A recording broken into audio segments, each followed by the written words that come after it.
safe haven. So if you see Russia attack the Ukraine or invade Ukraine, you'll see gold shoot up. Okay. Gold is still a safe haven.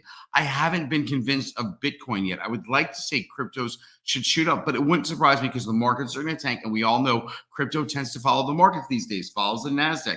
So another thing, right? JP Morgan just came out on Saturday, and said they're going to be 9 rate hikes this year.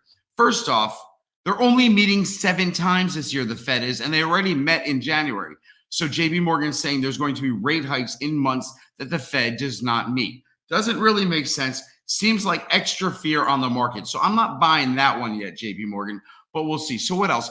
Gold, the Swiss dollar will go up. Why? Because Switzerland's neutral. So when people see war approaching, they put it in gold, their money. They put their money into Swiss franc. Grains and wheats. You're going to see the price of grains and wheats, mostly, commodities. You'll see commodity prices go up. It makes it more expensive for everyday things. It's like inflation, but it's on the world level. So food costs will increase. What else? Natural gas and oil. Why? Because Russia provides natural gas and oil to Europe. They provide at least half of Germany's used energy to Germany. So let's say Germany and Russia aren't speaking, like you and your best friend aren't speaking anymore, and you're like, hey, can I borrow your dress? Hey, can I borrow your jacket or your tie? No, you're not speaking. Who's going to let you borrow it, much less sell you it? So inflated pricing. I could see oil going up to $150 a barrel. Now, here's the good thing. In all of the past markets,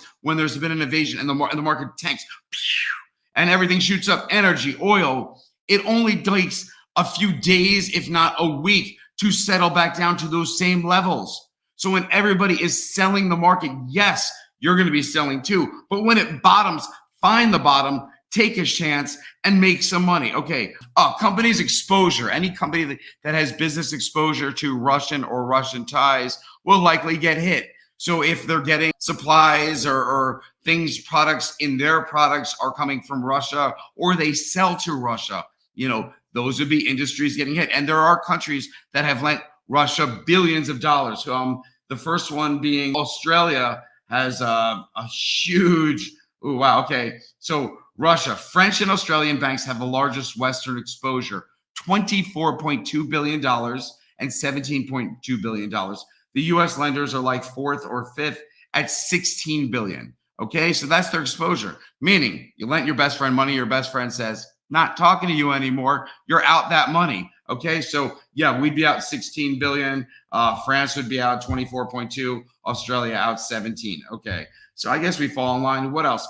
Regional currencies, US dollar, and other currencies. Will move up, right? I mean, everything's going to move up. So yeah, I mean, you'll see bond. People move monies into bonds. So what else? I predicted, or I thought Russia might invade on Sunday. I thought they might not go all the way to Kiev, but I'm told that my ideas are crazy. I think Russia just might take a piece. I think it's called Dumas or something to that extent. And I apologize if I mispronounced that. Again, I'm doing this off the cuff, just what I've heard and what I've seen and my rationale. If Russia does invade fully, they will go after the capital of Kiev, which is only 30 miles from the north border and I believe 30 miles from the eastern border.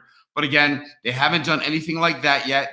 I'm just saying what could potentially go on in the market, okay? So with this additional downward pressure in the market, if you see the markets tumble, they could tumble 4 or 5% if Russia invades. We impose sanctions.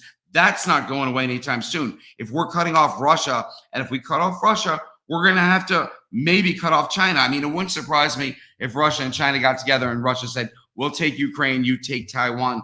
What is the U.S. going to do? I don't know what's the U.S. going to do. Check it out in other videos. I talk about that stuff all the time.